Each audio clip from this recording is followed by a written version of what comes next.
मौसरी लाल का नाजायज औलाद साले कुत्ते कमीने भौंसड़ी के, तुम नहीं सुधरेगा क्या यार साले। तुम लोग ना अपना बाप का पैदाइश नहीं है, आपको पता चल गया कि तुम मौसूरिया लाल का ही नाजायज औलाद है, क्योंकि तुम्हारा बाप का पछवाड़ा में उतना दम नहीं है कि पावर स्टार पवन सिंह का मुकाबला कर सके। वे साले तुम लोग पावर स्टार पवन सिंह का जब 3 नंबर ट्रेंडिंग पे ट्रेंड करना शुरू कर दिया ना, सारी के तारी, इसलिए तुम लोग का ना खुजली होना शुरू कर दिया।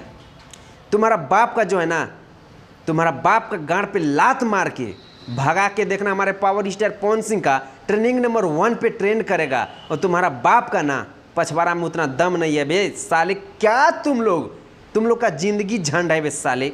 तुम लोग को कितनों गाली दे दे, तुम अपना बाप का पैदाइश रहता ना, तब तुम लोग को फर्क पड़ता कि नहीं गाली देना। क्या बोले भी तुम लोग को साले।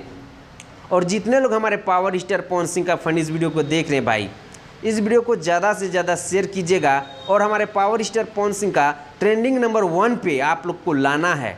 और मात्र भाई आप लोग देख रहे हैं कि हमारे पावर स्टार पवन सिंह का 3 मिलियन प्लस है, अभी तो चल ही रहा है एकदम गर्दा। तो भाई आप लोग जितने लोग हमारे पावर स्टार पवन सिंह का फनी इस वीडियो को देख रहे हैं, इस वीडियो को ज़्यादा से ज़्यादा शेयर कीजिएगा। अगर आप लोग हमारे चैनल पे नए तो चैनल को सब्सक्राइब करके जुड़ जाइएगा, ताकि हम पावर स्टार पवन सिंह के बारे में ना हमेशा वीडियो इसी तरह का बनाते रहते हैं। मिलता है आप लोगों से नेक्स्ट वीडियो में। वंदे मातरम, हर हर महादेव।